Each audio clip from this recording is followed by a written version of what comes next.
I don't think they're like that bad of a team. I think they just have problems in like mid-game shot calling because they still snowball pretty early. Like, and if they get a lead, they usually do it well. But they usually it's not a matter of surmountable of lead that they can go to mid-game and stomp still. So yeah, hopefully on our games against them, we're just gonna try to play our own game.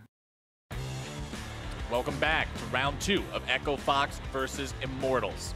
Before we go into game number 2, though, we got a couple of change-ups to talk about on the Echo Fox side. Yeah, first off, Grig is going to be subbing in for Acadian in the jungle, and then we're also going to have Keith sub in for Mash. And for me, this is once again a head tilter because Acadian and I felt Mash were actually some of the better performing members in that game, where in terms of scoreline, in terms of like the presence, I thought they actually done pretty well. So Echo Fox just swapping things up again.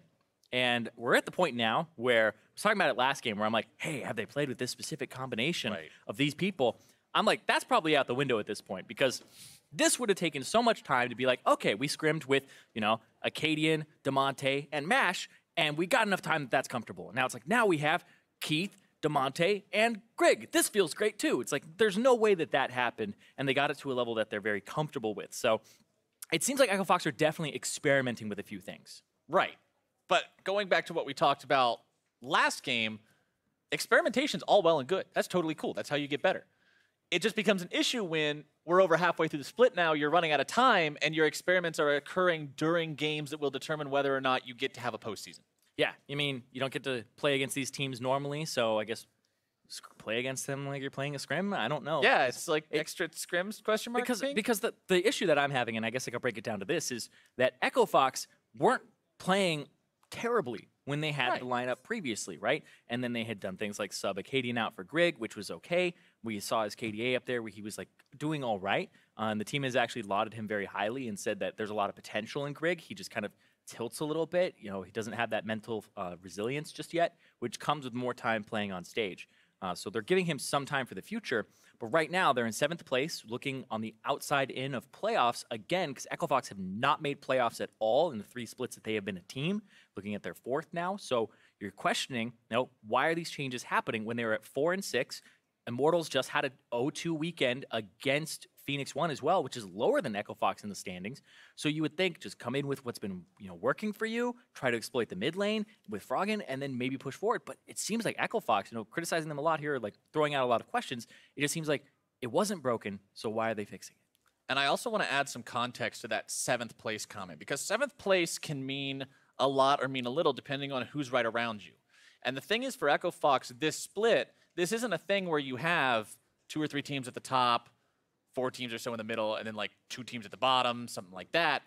They're only 1 win ahead of the teams, or a couple wins ahead of the teams right below them. There's a very small difference between Echo Fox and the teams right below them in the standings. So dropping a match or 2 is actually really important for these guys. Yeah, because both Phoenix 1 and FlyQuest are in 8th place, tied right now at 3 and 7. FlyQuest just played, so they're 3 and 8. Spoiler, everybody. But Echo Fox, I feel like they aren't out of the woods yet, right? And that's what we're getting at here, is they're in 7th place, which is like safe territory, but nobody wants to be in like safe territory in week 6. Right. You want to be going up the standings, right? Like when you get to the end of the split, you're like, oh, there's no way we can make playoffs. Let's make safe territory. And that's where people go, okay, thank God we're 7th place. At least we're safe, man. Right? We're safe. But we're past the halfway point now. We're at the almost 2/3 point of the split where people are starting to go, okay, why are they mixing things up? But you know what?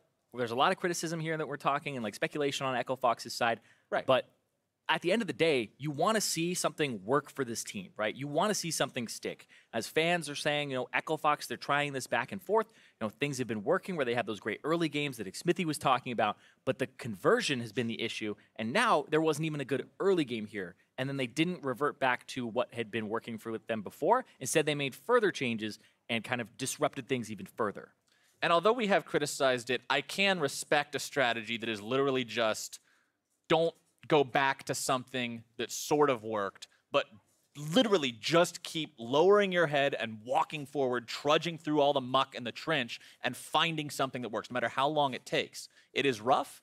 It can have short-term negative consequences, but in the long term, you would hope that this team could be able to find that success and find that synergy and that rhythm that'll take them to 6th place or higher. Exactly. The way that I see it is if you keep playing with the same thing, you might have a ceiling there, but if you keep playing and grinding away, you're going to start having that vertical growth. You're going to keep going up and up, whereas this seems more horizontal, moving to the side. Hey, what if this works? And then you have to grow up from there, right? And it might even be a setback as well with a potential higher ceiling, but you do have to take that setback. At what point in the split do you do that? And right now, Echo Fox are saying, because they haven't made drastic changes like this, except one time so far this split, back in week 2 when we saw Grig get subbed in, and now it's just all of a sudden week 6, something happened in those last 2 weeks that made them kind of keen to the idea of running Damonte, as well as switching up AD carry and jungle position. So I don't know, because it felt like, you know, the ceiling for Echo Fox, maybe they felt like that was something with the roster that, you know, they need to find a way around it, but they maybe could not have broken through it with the vertical growth that they were looking at. I would kind of, you know, protest that and say that this horizontal step to the side where they want to go up from there is a little bit confusing. So, yeah, well, just a quick update for everybody. We're still getting the subs set up on stage for Echo Fox. Should be hopping into Champion Select for the 2nd time momentarily. And that's another thing I want to keep my eyes on going into game number 2. Zyrene is the draft, because Yes. Pobelter ran wild on LeBlanc. LeBlanc is a ban that we actually see pretty frequently in North American LCS because some of the top tier mid laners are just absolutely exceptional at it. And I wonder if we're going to see a big change in terms of the overall drafting strategy from either one of the teams. well, first and foremost, Echo Fox are blue side. Right. So that means that they don't really have to ban LeBlanc. They could first pick it if Damonte is comfortable on it. So that's kind of freeing them up there on the blue side immediately. So things will change to some degree. But once again, very interested to see what happens with the draft here with Keith back on the roster as well as Grig in the jungle.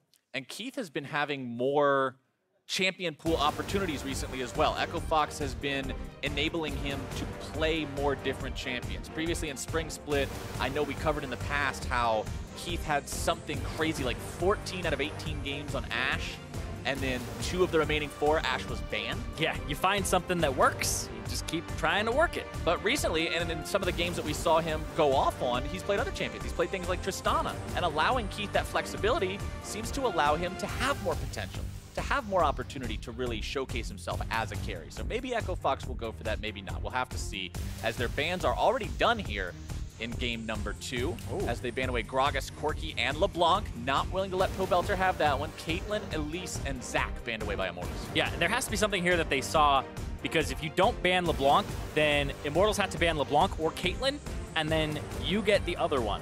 Or you trade 1 for 1, and it seems like they didn't want to do that, and they just go for the Kalista here, which MASH played it last game, had an okay showing on it. I would actually say it was probably one of the better showings on Echo Fox in that game, and now Keith will have it in this one. Yep, Keith going to be piloting that as Immortals see the enemy pick one of their bottom laners and say, you know what, we'll go ahead and pick both of those. Grabbing the Twitch for Cody Sun, getting the Thresh there for Olleh, that playmaker. You talked about this guy wanting to be the dude who makes the flash, makes the play, shows what he can do with those mechanics. This is the chance to do it. Yeah, if Cody Sun, you know, even in their losses in week 5 where they went 0-2 on Immortals, he had really great scorelines and was still rather consistent. So Cody Sun has been kind of a poster child of consistency, but not just consistency, because I feel like that becomes a kind of a bad word for AD carries. Oh, they're consistent. Oh, you know, they're solid, right? Like they aren't carries. But Cody Sun was having some carry performances. It was just, there was a lot of weight on his team during those games in terms of there was pressure mid, there's pressure jungle, and he couldn't really get freed up or have a front line. We'll see what happens here, because it looks like, once again, neglecting a front line here in the jungle, though, for Xmithie on the NIdalee. A little bit of a difference here, because we normally see him on things like the Gragas, the Rek'Sai with tank. Now, this seems like a takeaway here from Grig as well. Yeah, Xmithie putting on his Mike Young cosplay, going to show us what he can do with NIdalee there in the jungle, as Rumble is locked in on the side of Echo Fox. So both bot lanes secured. You're not going to see any AD carrier support bans going into this second round of the banning phase. Kha'Zix and Galio will be taken off the table, though. A little bit of a different focus between the two teams. As is to be expected, though, you don't have perfectly paralleled picks in that first stage, unless it is Jungle Rumble, which is highly unlikely, but you never know. Yeah, you never know. The Galio ban away comment, I wonder if there will be a Renekton here as well to take away from him. Lee Sin is banned away by Immortals, deciding to focus both of those second phase bans onto Grig, removing some champions from his pool. Yeah, making sure that there's 5 taken away so far. Rek'Sai still kind of on the table, though, for him. I'm expecting a Renekton ban if they're kind of targeting that top side, but a Jax. Ooh, okay. A little bit surprising to see that one come through, honestly. Well, I feel like maybe he doesn't have anything that Looper would be comfortable playing into it, but it's Looper. I feel like Looper has something for everything, right? The Pantheon for the Kennen. He's played Akali. And okay, so he might even be able to play Renekton himself here. I'm sorry, he's got the Rumble, sorry. So, don't know why I was going off on that tangent. The last thing we mentioned about Rumble was jungle Rumble. Yeah, so it was in my head. You're good. I played with a Rumble jungle recently, so it was in my head and it got locked in. Anyway, yeah, the Kled up against the Rumble. Actually, pretty good matchup for the Kled. Rumble doesn't do enough burst damage and can like save up to dismount him and then kill him. So you kind of have to just dismount him, wait a long time, and then the trading pattern of the Kled usually will get him back on top of his mount on Skarl quick enough. So I do like that matchup. It's one of the ones that when Kled first came out, it was a favorable matchup, especially if you get like a Hex Drinker, but I feel like you just go HP, you stack for Gargoyle Stoneplate, and then you're good to go. Rek'Sai is picked up for Echo Fox. Syndra, the final lock-in for these guys. Damonte will be piloting that terror of mid lane this time around. You can see the 56% win rate across the North American LCS this summer. Champ is very, very powerful. Everybody likes to make jokes about press R to win, but when you get ahead, that's practically what she does. Pobelter deciding he'll take Taliyah into that matchup. Yeah, Immortals, a lot of engage here from having the pick potential of Olleh, as well as Cody Sun can go ahead and stealth and affect mid lane. And this is one of the things as a mid laner is playing against Twitch isn't just bad for like late game in terms of playing against it, but like Twitch shows up mid. Twitch is like the AD carry you play when you want to gank mid lane and do it very early on. So I'm expecting to see something from Cody Sun where he's trying to make Damonte have a bad day overall. But Damonte has this Syndra, which is a great pick in pretty much the whole meta this year so far in terms of what you can play mid lane. And I want to keep an eye on Damonte's performance, especially early on this game, before anything really happens to him. Because we talked about him being a rookie. Before anything happens to him. Before anything happens, good or bad. Okay. I want to keep an eye on him because we talked about him being a rookie. We talked about last game Immortals potentially exploiting the fact that his nerves could get to him, exploiting the fact that he's inexperienced. I want to see now if he's got the mental fortitude to come back from a tough loss and a poor personal performance like in game number 1 and stay strong and stay consistent, for as much as we use that word, here in game number 2. Because that can be a big thing. For some of these newer players, they have a bad game, and then it just sort of falls off the edge of the cliff going into the next games, and everything goes from bad to worse. I want to see if Damonte can step up and still have that strong performance. Game 1 didn't happen. Here we are, totally different game. We talk about synergies on teams. As a whole, we talk about a gigantic, the team gels. But right now, what Echo Fox have done with their swaps, and I kind of had an aha moment just a few minutes ago where I was just being very speculative and epiphany. Criticizing. Thank you. Yeah. Fancy words. You've kind of reunited not a team synergy, but some duo synergy. Keith is back with Gate, so you have the kind of the normal bottom lane. But Damonte is now with Grig, and he has the jungle mid synergy that he normally plays with when they're doing sub-squad stuff. So that may help him out because Acadian may not have been able to understand the resources. Look at this, though. The level 1! Olleh ends up face-checking about 5 people. Hasn't flashed. Away, more damage coming through. Flash forced out. More damage coming out from threaded volleys. Gate gets taken low and spins his Ignite. Olleh gets taken low, spins his Flash, and Cody's heal is down as well. So it's 2 summoner spells for 1. Fox gets the better of that. Yeah, and now what Xmithie is doing is making them walk all the way back. If he can interrupt another back, it may help in terms of minion timing. So he's going to do it. He's going to throw it. And he got him. Right in the back. Minions have spawned. Very unfortunate, too, because there's no way you can start your jungle with 100 HP. Yeah, and he's going to back, and 1 minute and 20 seconds is usually the time that I'm like, if you back it 1 minute and 20 seconds and it completes then you'll be good to come back to your jungle and have full HP. But Grig is now going to have to wait. His camps will spawn, and then he's going to be late. So if they leash it for him, which is fully warded, and they don't have complete vision of the area, but they did see Immortals leave. So Echo Fox are going to start it up for him. And Grig won't be that far behind, but it is in NIdalee, so might be able to kind of outpace him here. And this way to him on a silver platter there. Just a little bit of work to finish it off.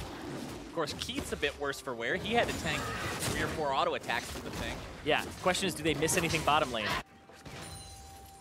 Oh. Nope, 1, they get 2. there just in time. Feel like Keith might have actually... Did Keith miss out a little bit? No. Nope, they're dead even. Nope, they're dead even. They just barely managed to get in the range in time. Keith Hey, at Cody low, Sun, though. though. They're deciding it's time to fight. Cody Sun going to be knocked up. He takes a lot of damage very rapidly, though. Remember that Echo Fox has heal. Immortals does not. Immortals with an exhaust that they can use, though. Yeah, Keith will get back to about half HP. Cody Sun does better for himself. Level 2 comes out first. Immediately mirrored by Immortals. Yeah. So I love that about Rakan is the Q, Feathered Quill for the heal. I mean, not because it's like a strong ability or anything like that. I just like the fact that, or the Gleaming Quill. I like the fact that it's so great in terms of feel of a thematic, right? He's like a guy that wants to, deliver things. He's like, oh, I got this for you. You run up in front of your AD carry. You're like, oh, I hit him with the Q, and then you bring back the heal. You're like, I got this for you. Like, take my present. And I love when the character feels that way, because it just fits in so well. It's just like Yasuo, right? Yasuo is a wanderer, and he builds up his passive by running around. So you constantly have to move, and you feel like you can't stay in one place for too long. And I love those things. Super deep, man. Or like Skarner, who does his Q where he moves his claws around, and real scorpions do that too. So you're really role-playing and then Scorpion. Gather the crystals, miss your kind. Yeah, exactly. Flame gets dismounted in the top side, just barely going to lose out Skarl for that damage over time. He's trying to push this wave, so, don't know if he saw him there or not. Wasn't pinged out, though. But yeah. Nope. So. Xmithie heads out. Well. Yeah, Flame in actually a very unsafe situation right now. But Pobelter. He'll report that Grig is on the bottom side of the map just by seeing the Scryer's Bloom fly past him. Scryer's Bloom's a very interesting plant, because you think about how it gives vision to the person using it, because obviously that's literally what the description of the plant is, but it also gives inferred information to the team that it's used against, because you know someone is there. Exactly, and during the early game, you know it's the jungler. Later on, it's like, is it the support? Is it the jungler? But yes, it can give away your information, can give away the location. It's just like picking up a Skarner crystal. Somebody took that thing. Somebody's on top of that thing somehow. Speaking of somebody on top of something, Grig gonna go in for Olleh. Wants to get on top of him if he can. Goes for the flash for the knock-up. Olleh gonna be burnt down pretty rapidly here. Flash is available, but not gonna be using it. Keith grabs first. His flash wasn't available. He used it level 1, remember? Oh, the icon just barely didn't come up. That's right. I thought it looked like it was up, but it was not. I had to do a double take on it as well because it's so close. But that is really good timing there from Grig to go for that so aggressively because he burned his flash. And then Gate didn't really layer the CC as well with his W. But because Olleh didn't have the flash there, we'll see if he can strike back. But the question is, can he actually get anything out of that? Because there wasn't a laner flash used there. It was just the jungler. So Olleh can't do something like a flash lay and know that like Gate doesn't have a flash. This is just so well played. Yeah, how Grig pulled it off. He just went in and kaboom. It's very close. It's about, I would say, 10 seconds off from his flash being back up. It comes up as he's dead. And then they just make sure that they get him there with the Rend and that kill, the first blood goes over to Keith. Which is exactly who you want to put the money on. Get that on the AD carry. Get him snowballing. Get him rolling. Especially Kalista with this Rakan, this combo that you talked about being powerful in the other regions. Yeah. So it's kind of like the Xayah and Rakan combo is a little bit like, it's hard to get onto the Xayah. She can just ulti away. And then it makes it so Rakan can go in from a decent amount of distance, but only if Xayah is kind of the middle point. But with Kalista, it's even further engage range forward without the Kalista having to put herself too much at risk. So you can reach the back line very quickly. And we'll see what happens here. Keith? Uh-oh. Far forward. He feels good about his chances here, though. Well, takes a little bit of damage from Cody. Contaminate comes through to make sure that he takes a little bit more. As now him and Gate can move themselves up through this river, see if maybe they can find some opportunity elsewhere. Pobelter throwing down a control ward, moving himself back into that brush. Yeah. Level 6, he does have a wall. Strange, Xmithie is there too. Oh, gonna spot him? Nope, no spear. Xmithie not really finding anything just yet on this NIdalee. NIdalee is one of those champs that you expect to see some action out of early on, but Xmithie hasn't found that just yet. Looking over at Grig in terms of his jungling.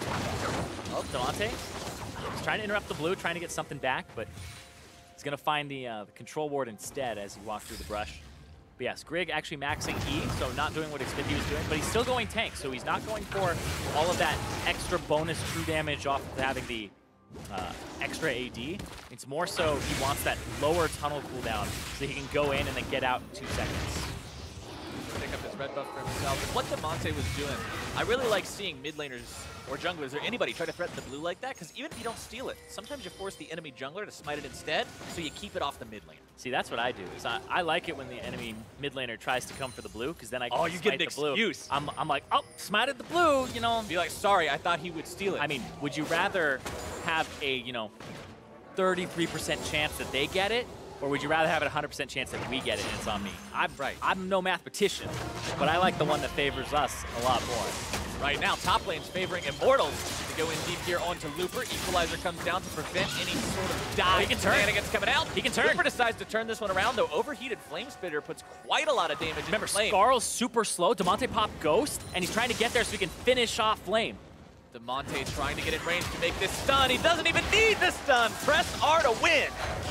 Deleting that enemy top laner, Echo Fox 2-0. And the Syndra pick is definitely helping him out. I'm surprised that it made it to that second phase, but it looked like Immortals were putting more stress on banning out the jungler Grig instead of Damonte there. They left the Syndra up, it got picked by Damonte, and he's up in CS and also roaming pressure so far. Echo Fox's bottom lane doing plenty well for themselves too. Enjoying the advantages they've built up there, but one more time, the engage from Immortals up here. Yeah, big credit to Looper here. Rumble, I mean, how many times have we seen Rumble 2v1 underneath turret, the flash away, then he puts his equalizer in a way against the wall where you can't continue forward. You have to retreat unless you're going to take a boatload of damage there. So that was really well placed by him. It was right on top of Flame and was diagonal towards his turret. And then Damonte came up and got the credit there. I like how Damonte decided, even though he could have just gone flash R, he goes flash W first, just to bait the enemy flash away, and he's like, psych, you don't need it anyway, just press R. Yeah, interesting part there is, they may have been able to actually kill Xmithie afterwards, if in a perfect world. In a perfect world, I don't like talking about those situations too much, but it's just like, if he hadn't used W, if he had just like repositioned, stunned, because it landed and stuff. Right, there's all sorts of hypotheticals you can go into, but at the end of the day, he Looper does walk away with one more kill under his Looper saw it. Looper was like, let me just throw a spear at this guy, harpoon. Where's the follow-up?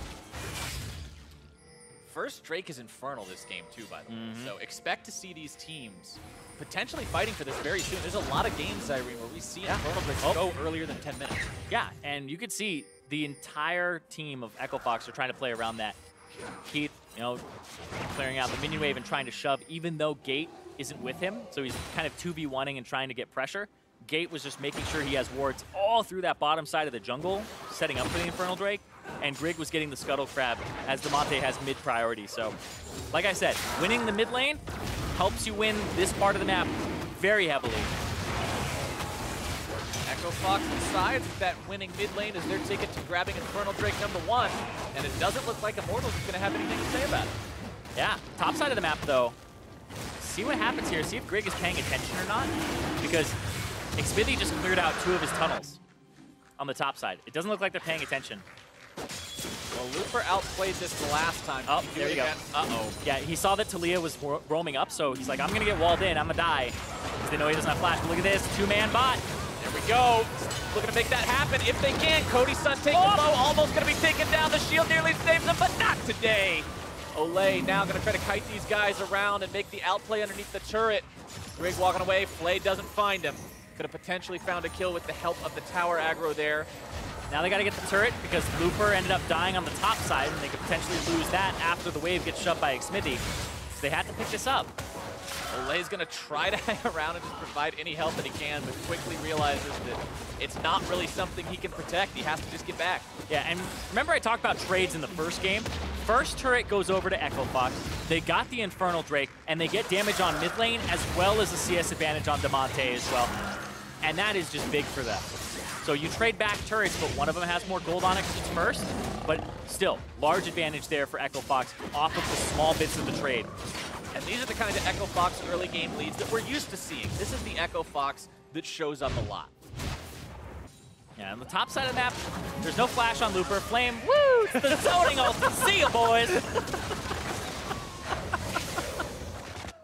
He got an assist for that, too. I don't know why that was so funny, but just Kled pass through. And the bottom lane. Yeah, the exhaust almost made it so that Cody Sun made it out alive, but ends up getting him with the spear there. Keith able to come up with another. So Keith 2-0 right now. Doing quite well in this game. Yeah, they're focusing on Keith. They're enabling Keith. Yeah. Oh, Damonte also has that matchup in mid where he's actually got a really good matchup for himself, and he's able to roam and have pressure. There hasn't been much attention mid except for wards on either side. And you can see, remember, all of that bottom side was completely warded up from Echo Fox. They had it all inside the blue buff, etc. Now, it's all the top side. They've completely swapped where their ward lines are, because now they're going to play the top side Rift Herald, the top turret, instead of playing that bottom side. Work's done there. They got the Infernal, they got the turret. They're trying to keep that tempo up, and they might just get themselves a turret advantage here. And Echo Fox playing the map. That's what we want to see from these guys. That's where things seem to fall apart for them. It's where they fell apart last game, but this game is a different story altogether. Turret number 2 will drop on the side of Immortals. Echo Fox will pocket more global gold.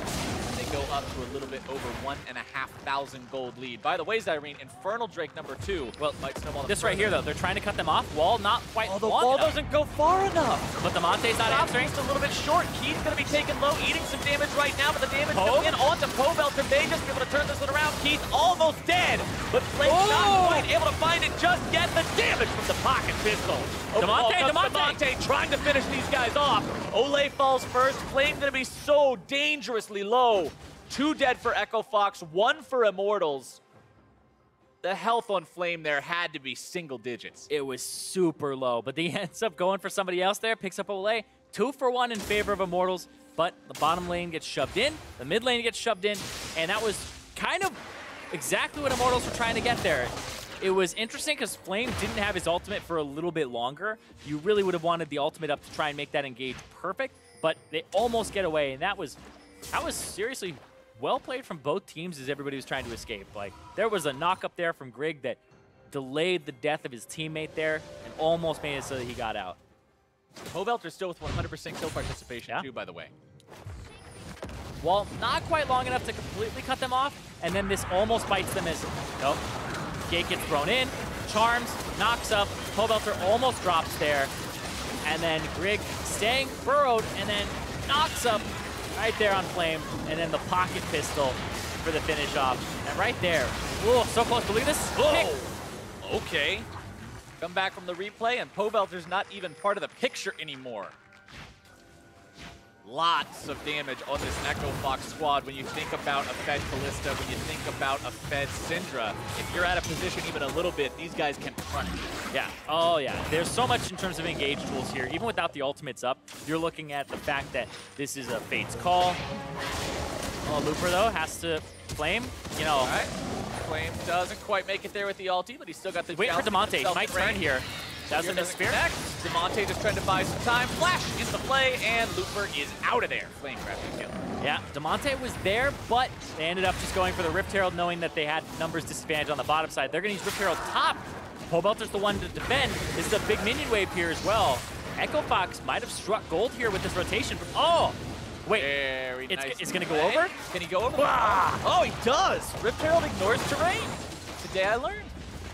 It dashes over it, but that's great from Pobelter. That's pretty much the only way they would have stopped that turret from going down. And that Weaver's wall. Substantial damage. Yes, it'll take substantial damage. Try to rotate mid and pick up a decent amount of what's on the way in terms of vision. And look for that turret, but they lose their bottom turret, so Immortals now back to even in gold here. And actually up in turrets. They're the ones who have 3 under their belts. They've been able to kind of pressure Looper in the side lane multiple times here. This is tale as old as time for Echo Fox. I don't know if you can back now. Infernal Drake's coming up in 2 seconds. 2 seconds? Is Flame going to TP in because they want it that bad? Okay, so Flame backed as well. And now they just allowed back timers to come through for people to buy some key items. Flame will go top, and he'll just split push and then TP in if they need it. But it seems like Immortals are actually being a little hesitant on the pickup here. They've had a window where they could actually get it, but they didn't fully realize it there. So Damonte ended up getting a good back timer in a position where it could have been punished. Echo Fox decide to pull the trigger. Now, will Immortals go to collapse? The gold is very, very close, Irene. Either side could win a fight here, depending on how it plays out. Flame finds himself alone behind enemy lines. He's got to be so careful. Olleh will save him with the lantern. And Immortals will buy themselves some time as Pobelter eats the ultimate from Damonte. Echo Fox still zoned away for now, but Immortals losing a lot of health on their solo laners. They can see the have backs. to be careful too. Yeah, they can see the backs there in that bush. Flame already teleported, and that's what they collapsed on. So if Flame goes top here. Oh, the stun doesn't connect. Pobelter seeing the chance to turn this one around. Flash away from Damonte to keep himself alive, and that also baits the TP out from Looper. Yes, as soon as you missed that from Damonte, he was trying to go for something cheeky there on Pobelter. Pobelter just has so much movement speed at that point where he gets it from just being on the worked ground as well as the passive, so he'd be able to run you down. Now, did they start it up? No. Right, Infernal Drake started up. Xmithie trying to solo this one down on his own. Damage to it, honestly. Yeah, I feel like Grig wants to go in to check. Grig's thinking about it. What can you see? Tremor Sense showing him a couple of things here. Echo Fox in position. Grig is tanking the Drake for now, though. Remember that Infernal Drake damage can add up over time if he gets to sit there and spit 5 or 6 auto attacks into your team. Yeah, they haven't managed their top wave either, so it's becoming an iffy situation for Echo Fox. It's been a good 30+ seconds that they've been looking to recall on the back side of that bush. Immortals will not give this Drake up. They know their opponents took the first one. They want to get the second one to keep this a level. Oh, looking for the engage. Now the charm into the engage. Knock up. Cody Sun getting himself back. Spray and pray needs to be opened up soon. The equalizer comes down. Gate the first casualty. Flame dismounts as the stun comes in, preventing the combo from Damonte. And Immortals will find themselves 1 for nothing. Gate goes down so fast there. He didn't have Fate's Call for another 5 seconds. It was just barely. And then Looper's ultimate, not in the right spot there. Didn't really get to predict exactly where they're going, so Immortals pick up the Drake. A dance around Drake for a multiple minute time span ultimately results in an Immortals victory that now finds them 1,000 gold ahead of their opponents. The kills are all tied up. The Drakes are all tied up. It's 3-2 in turrets for Immortals. And this is exactly the same old song for Echo Fox, Irene. Mid-game comes around and things don't go their way. There's Twitch right there. They think they can get him. They do a lot of damage. Flashes away, and then the re-engage, but that equalizer is just a little bit off in terms of if it's just up to the left, then it's a much better equalizer that prevents them from retreating into the bush. Right, you've got to put it in that corridor. Rumble Equalizer is so very effective at fighting in those narrow jungle corridors. It's what they've been looking for. Like, the fact that Looper's been navigating that whole fight this entire time, I was waiting for that equalizer to come down, whether it was, you know, maybe Xmithie starts up the Drake and you throw it on top of him. I was waiting for that moment, but it just never really arrived, and then it showed itself there, but it just wasn't in the right position. Rod of Ages completed on Xmithie's NIdalee, going for a tankier approach to this champion. Sometimes you see more squishy items coming out, stuff like a Lich Bane, etc., but he wants to have a bigger health pool. I mean, the last thing that Xmithie did before the week break was play against Mike Young on NIdalee, where he stopped the Baron, 1v4'd, like, did work. So, looks like he's saying, oh, that's a pretty good champion. Hey, we've all played a game in our lives sometime before, Zyrene, where you lose to somebody going off completely ham on a champion, and very next game you say, you know what? I could do that. I'm going to play that champ. I had that moment today after a Graves with Duskblade just destroyed a game. There was a Heimerdinger in our game. He literally two-shot it and did it multiple times. I was like, I'll do that. And then after the game, I was like, I don't play Graves, though. Very well at all, so why? I don't know what's more surprising between a legit two-shot or somebody picking Heimer in a ranked game. I mean, people are saying it's all right. It's all right. Well, maybe. We've seen stranger things. I've actually had a decent amount of Heimers lately. Clears away the waves mid, 215 CS to 216 CS. These two have just been going blow for blow on farm the entire time. Flash away. Looper has to use it to keep himself safe as the Weaver's wall comes in. Pobelter always on the lookout for those opportunities to catch somebody out of position. Yeah, playing for summoner spells is kind of a thing that instead of playing for kills, you use it now, and then next time you do it again, and you'll try to get the kill as a result on the second time that you do it. It's just like using a Jarvan Cataclysm. They flash out of the first one, great. Successful gank, successful setup there. This top turret, though, unanswered here. Looking for Damonte to come up and clear this wave, but... And look at the way the game's changed. Ever since 15 minutes, ever since we first started to crest into the mid-game, it slowly but surely turned away from Fox and towards Immortals. It's the same old song. Immortals knows how to play the mid-game. They know how to play the late game. And Echo Fox's success always seems to end early. Yeah, and you can't just kind of get frustrated and say, let's just force this thing. You're going to lose side lanes. Like right now, Twitch can flank. They're getting flanked on now. TP being used. Fate's Call comes out. Keith finding himself in the middle of everything. Stunned up, brought down. Xmithie responsible for the kill as Immortals looks to chase even further. Grig dashing himself right into the spear. Going to be taking even more damage with the bear trap on a rope. And a double kill for Immortals jungle. That was a classic case of let's do something from Echo Fox. They ran down mid, they had wards placed behind them, and they got TP'd on, and they got collapsed on as well. That Twitch even had an avenue into that fight, and you can't let your opponents have that, whereas Immortals see it, they frustrate their opponents, and they pounce. And now the Baron is the call. 23 minutes into the game, Immortals decide to set this one up. Flame hanging out behind it, taking all the damage from those spikes. The equalizer comes through. Damonte over the wall, wants to find someone. Lot of damage out very quickly. They got two. They got two. Onto Olleh. They're looking to turn this around, but Baron is secured. Cody Sun putting the bullets into his opponents. Manages to take out Flame. Olleh dies as well.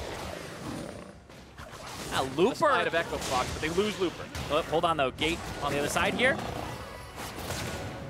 Gate. Oop. Nice stun. Pobelter almost turning that one around. Yeah, nice stun there from Damonte. Played the backside of that fight quite well. And then Gate with the route that threw Pobelter off there, and then everybody kind of just separated, so allowed that pick to happen. But the Baron does go over to Immortals. They get two. That equalizer, you want it to time out before you really do more damage here so it doesn't get stolen. But then they wait for it. Oh, they get it. Just barely there from Xmithie. But Looper looked like he was going to get in that pocket in the back left of the fight and really just toast everybody there, but doesn't really have that much damage behind him at this point in the game. Decent job done by Fox preventing that Baron from being an absolute disaster. But speaking of disasters, Twitch with Blade of the Ruined King and Runaan's Hurricane starting to arrive at that point where if he gets free firing time in a team fight, everybody's health bars are just going to disappear all of a sudden. He doesn't have the crit yet. Yeah. So it's not a super big deal because he doesn't have an Infinity Edge. Yeah. But he does have some crit with the Runaan's Hurricane, and he does have the Blade of the Ruined King. Very concerning. They got to make sure they always keep track of where Cody is if Echo Fox wants to win a team fight. And it's so difficult to do as well. But you do have the Rek'Sai, which will help out in that case to kind of scout out wherever the Twitch is he's trying to flank. Sometimes it's too late, but we'll see what happens here. Immortals have that Baron buff on 2 members. And Drake is coming up now. And it's only a 2,700 gold difference right now. Still favoring Immortals, though. The team that was behind so much earlier. Well, let's talk about Damonte. 5-0-1 right now. High kill participation. They're looking for a fight. Xmithie going to be saved by Olleh, who now decides to make the counterattack.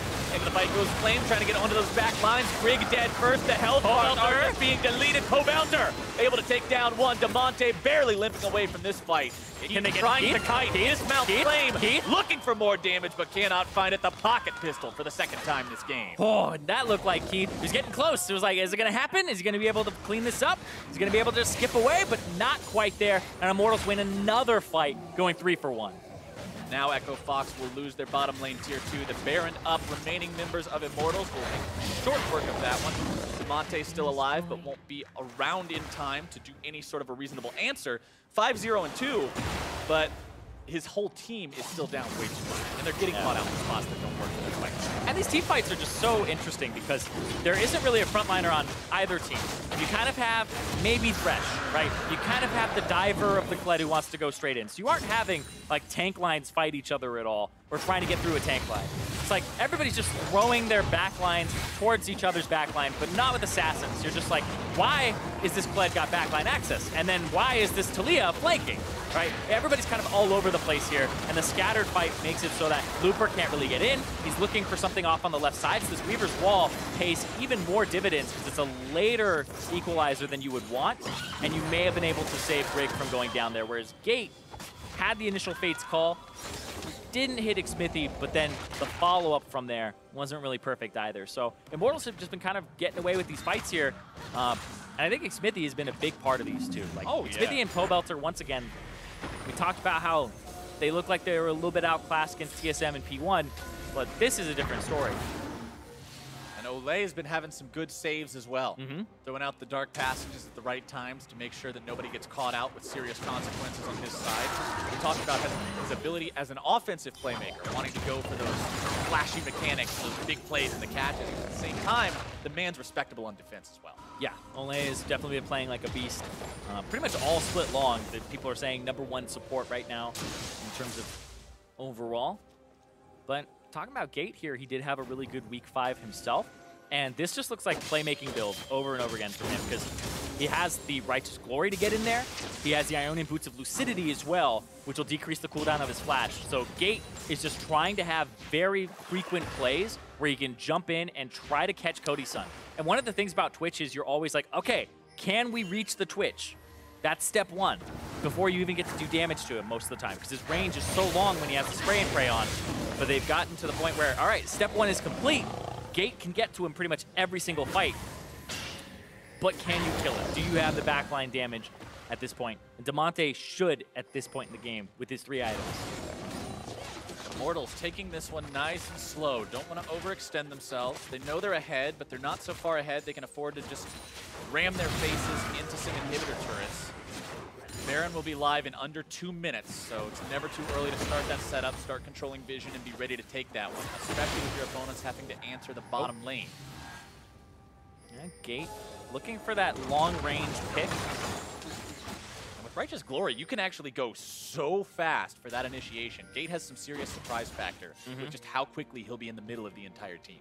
So a lot of the power budget of Rakan is the fact that, you know, his laning phase isn't that great, but he can go ahead and have incredibly long range engages, and very flashy too. Echo Fox will lose their 5th turret now. Immortals continuing to control the objective pace of the game. They only have 1 turret left to take down outside Echo Fox territory, though. We know how difficult it often is for teams to break that inhibitor turret line without Baron buff. So expect Immortals to focus on this Baron when it spawns here in about 1 minute, because that's their ticket to really seriously trying to end this game. And they have a lot of wave clear on the team of Echo Fox. Looper can throw down his ultimate if he needs to in a desperate attempt, whereas Damonte, the Fed member, can just throw out Qs constantly and get those spheres on the ground. Speaking of how fed people are, Flame has hit that point that we talked about last game where you've got the 2 health items, you've got the Gargoyle Stone Plate. When he goes into the middle of these fights now using the charge, he's going to be really difficult to actually get rid of. To put him in the dirt and make sure that he's not going to be a threat after that fades away. Echo Fox has tools. They have damage. You've got a Death Cap and a Void Staff on your Syndra, but can you afford to try to have to use those on a Kled? And I don't believe the answer is yes. Yeah, I don't think so either. But at the same time, you got to get rid of them. Yes. Looking at some of the builds here, like getting a little bit distracted by that, because Cody Sun, he said, no crit. Still, Hex Drinker, Phantom Dancer, indexing very heavily on staying safe, because like I said, step 1 will happen, right? You will reach him with Gate, right? It's can he stay alive? Do you have enough damage? So he's trying to kind of negate that and make sure that he can stay alive as a kind of preventing a loss condition from Immortals. But I also like that he's been split pushing a ton, and they've been playing 1-3-1 with Pobelter wave clearing mid, Flame clearing bot in his winning matchup, and then Cody Sun was top. So you can see he's 2 levels up over Keith, who's been part of his 3-man unit, whereas solo experience can go into Cody Sun, and he's also been able to just constantly be in a position of pressure, because once Twitch shoves out a side lane, you can constantly collapse and stealth around. And right now, the control mid, they'll have to see here, no blue trinkets available. Xmithie's not tanky though, they're gonna have to walk up here. This is when they'll give it away, but it's half HP already, and it's walled off. The wall should it's do dead. the trick. Xmithie secures it before Grig can get anywhere nearby. Immortals now might have to take their fight. Gate trying to force the fight, but he's not able to make it. Back line, Equalizer comes down. Olleh gonna be taken out first as Grig goes down second. 1 for 1 so far. Looper into the back line, popping the Zhonya, staying alive, trying to get back if at all possible. Immortals may lose even more here. Gate trying to jump in. Damonte over the wall with the flash. The spear comes in but does not find him. Bear trap on the rope, gonna be pulling him back and shut down by Flame. Damonte gone means the rest of Immortals may be able to pursue this even further. But Looper turns on the Jets and takes one down with him. Pobelter grabbing that kill though. Gate still trying to escape this. Cody Sun coming around from the side. Wants to cut him off. Gate able to dash to safety. So, you know how escaping with Keith. We get to rag on Cloud Drake a lot? It's going to help them here. They're about to catch up. Cody Sun, Cody's almost real there. Fast though.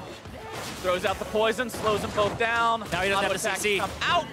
All right, that's a rampage. There's the Cody reset. can make it 2 though. Slow comes out. Keith's gonna take a couple of hops and skips and jumps. Is it enough? Cody still wants more. Oh, that's the slow.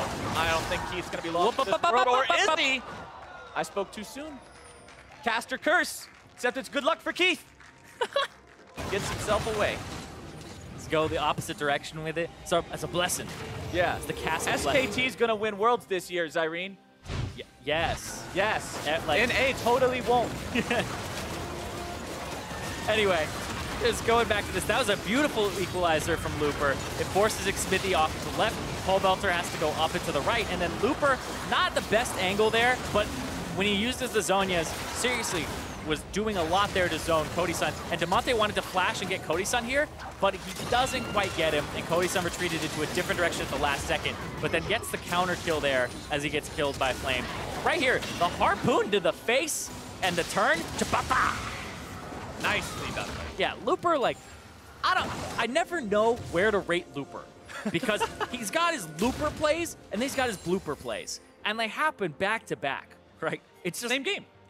Literally the same game, sometimes the same team fight. Well, Grig eats himself another spear. We got harpoons and spears and all sorts of sharp, nasty objects flying back and forth between these two teams, but the only objects concerning Immortals right now are these remaining turrets on the side of Echo Fox. Oh, man.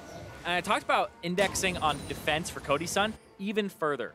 So he has a QSS now. He has the Hex Drinker. He's not going to get any more powerful than a Maw of Malmortis, and then also having the QSS into the Mercurial Scimitar. So no more crit than just that 30% that he has. He's making sure. Makes it 60. Oh, that's true. That's true. The 30 from the 2 items, making sure that he doesn't have a lot of AD behind this though.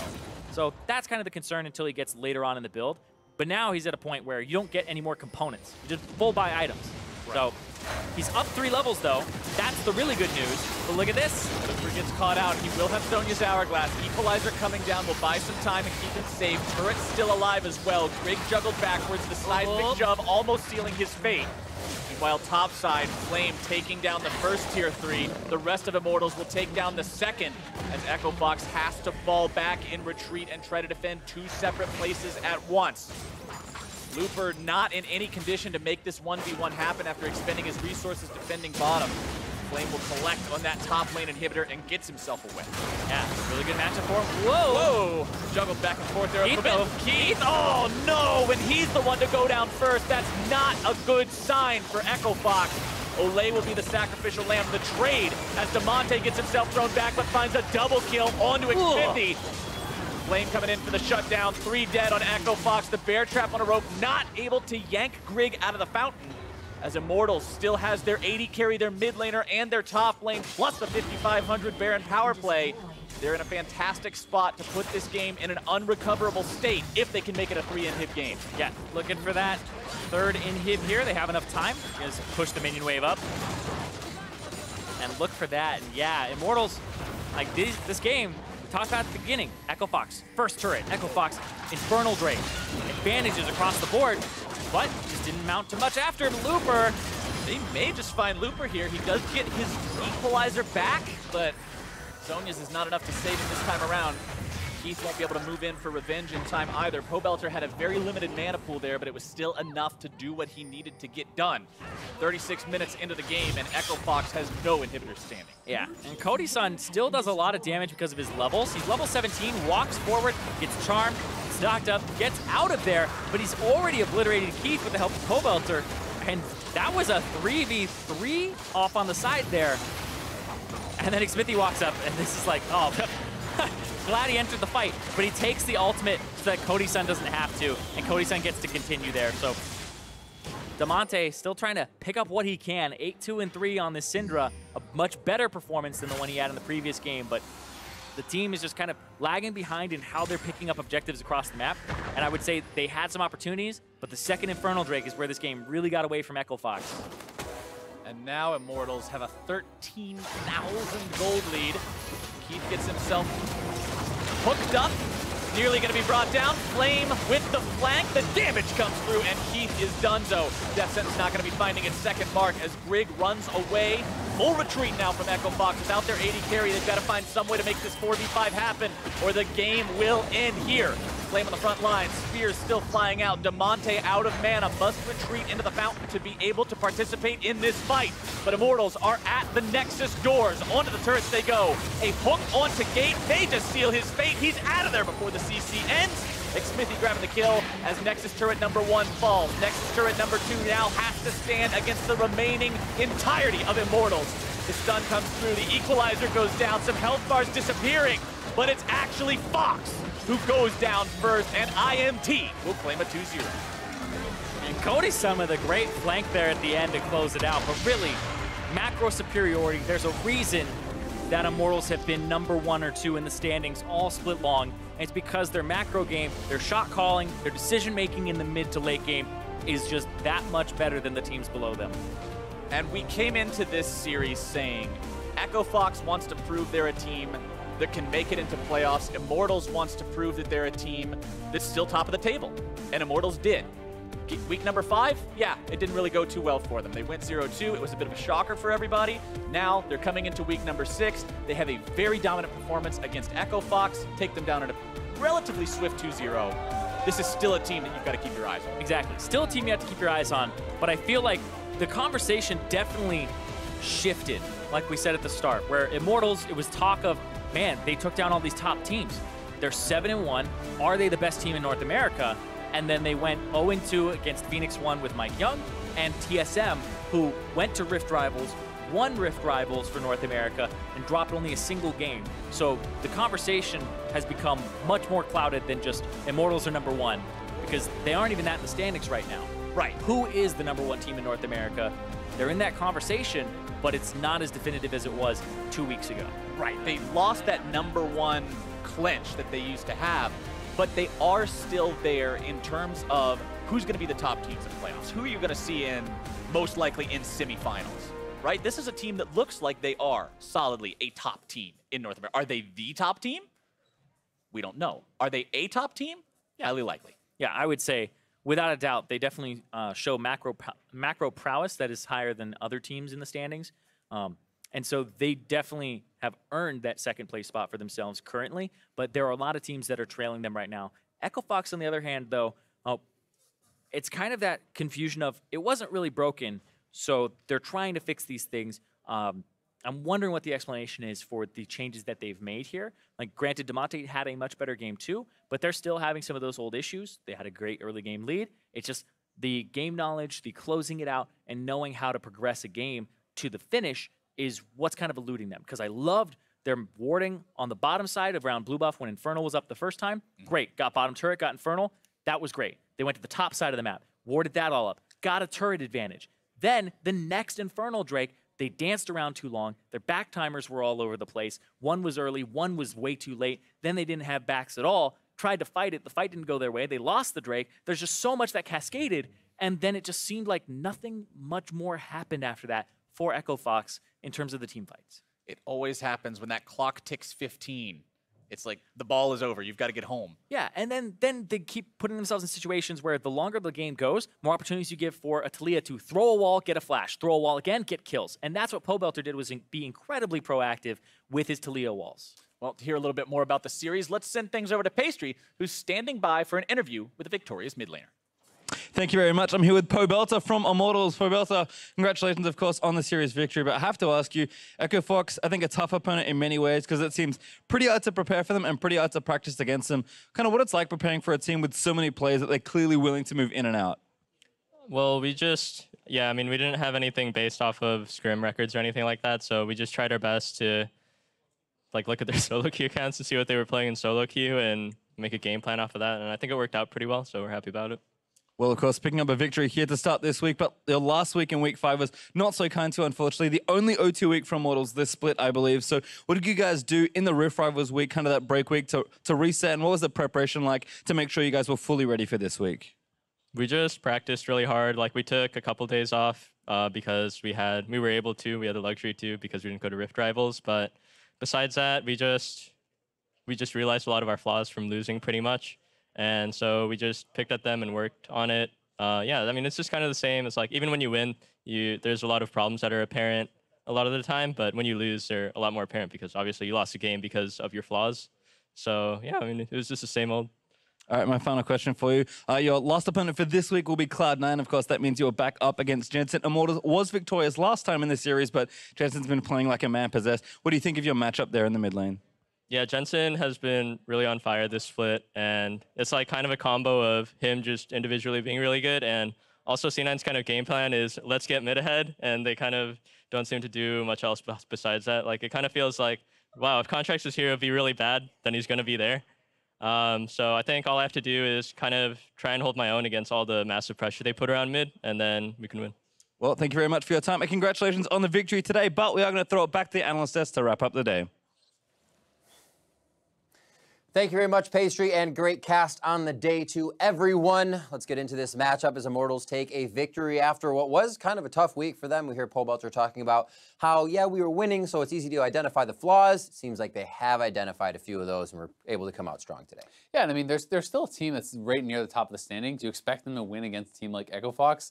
You know, Zyrene talking about, are these guys in conversation for the top spot in North America? You know, and Zyrene seemed to think they were. So you need to expect to win against all the teams except the ones maybe at the very top if you're even in that conversation. And it's interesting to see what EchoFox actually tried to do today with switching out more than one player. We haven't really seen this within a series for multiple players to be swapped out, and they're trying different things. Yeah, I'm trying to think if I've really seen that before at all. Like, I mean, this is 3 different positions that were swapped back and forth in this series. Obviously, did not work out as far as the series goes. When you look at the problems, I think they were very similar to what was happening in Game 1 as far as, yes, they can get kills, but can they actually, you know, get control of the map? Can they actually play the vision game as well as their opponents? Can they control the objectives as well as their opponents? And the answers seem to be no.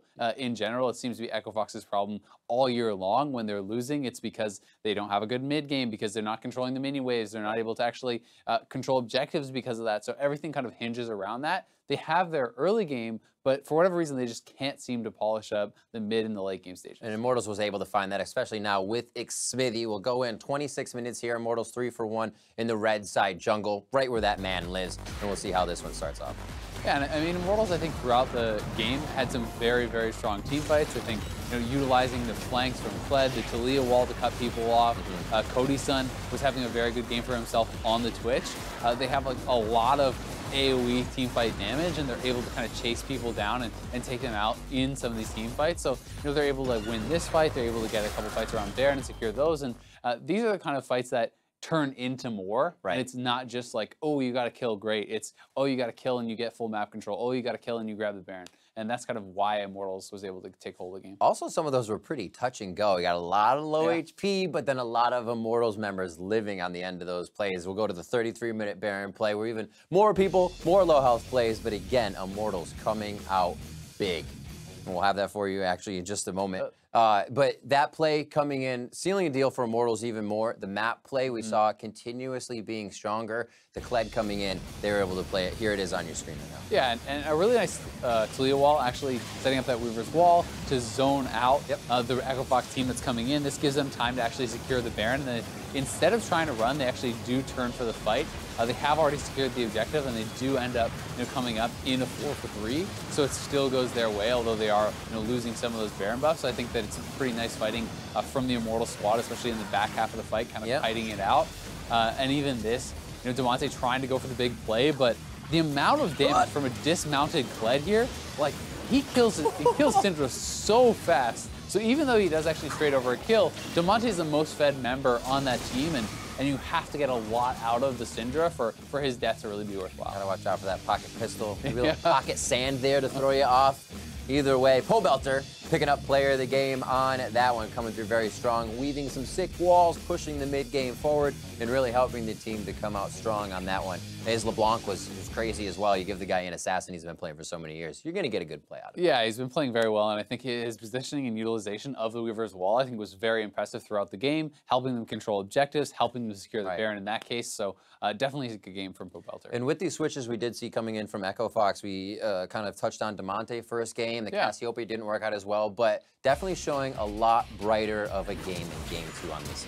Yeah, I definitely agree. I mean, in game 1, we saw he could go even, at least as far as the farm got concerned. You know, but he did fall behind LeBlanc. He got put in a bad situation, and he had a tough game after that. But, I mean, a very nice roam to the top side early on, gets him his first kill, flashing over the NIdalee spear, taking it out there. You know, he was able to play well in lane, play pretty well mechanically, and actually was a very big reason that his team was even still in the game on this very, very fed Syndra. So I think he can be happy at least with the individual performance as far as, you know, like mechanical play and his laning phase and stuff is concerned.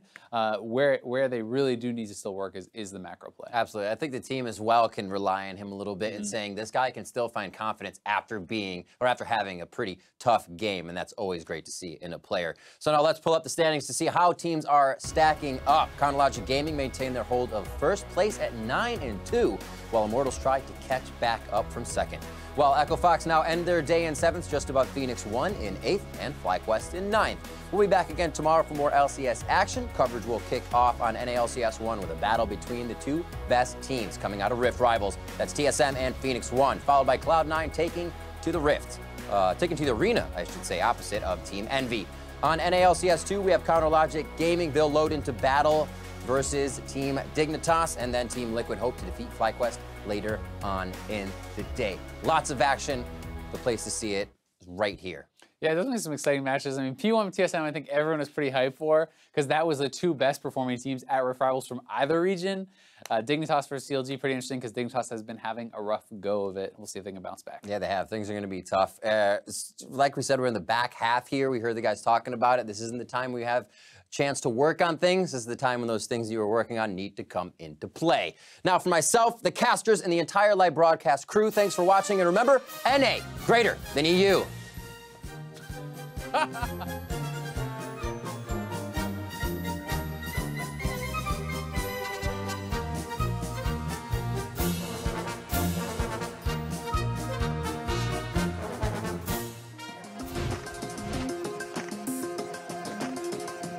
NA greater than EU, baby! Lining up the perfect. Oh my God! Gets picked up by a Q. Gonna commit to the Baron. They have to take it down. The smite is there for Moon, but Stixay leaps to the pit to try and take him down. Moon goes in mid, gonna try and outplay, but he goes down. He's gonna peel up Darshan, who's looking forward. Hui blows up the Sona, but Wild Turtle still doing a decent amount of damage. Donna with a massive play that Nard's gonna move it in. Hui grabs an instant triple kill out of the play. When the Turtle hooks him as well, this integration ray is gonna burn down Turtle. Darshan now with a flank and a loop to taunt up high, and it's just a massacre in the mid lane. Gonna stay tanky for a little while longer. Who he gonna try and burn down Moon? He goes down. Turtle gonna be the next target. That's gonna be effectively the ACLG. Gonna knock down the next turret. Ace FlyQuest and complete the sweep 2-0. I am Clayton Captain Flowers Reigns, and ready to offer me his sword, bow, and axe at any given moment is Aiden Zyrene Moon. And Damonte slithers away until he is dunked right back down into the dirt flame, looking about like a pincushion, but Mash is taken down by Pobelter. The entrance into the fight with the TP will be enough to sway this one. And that should be the ace for Immortals.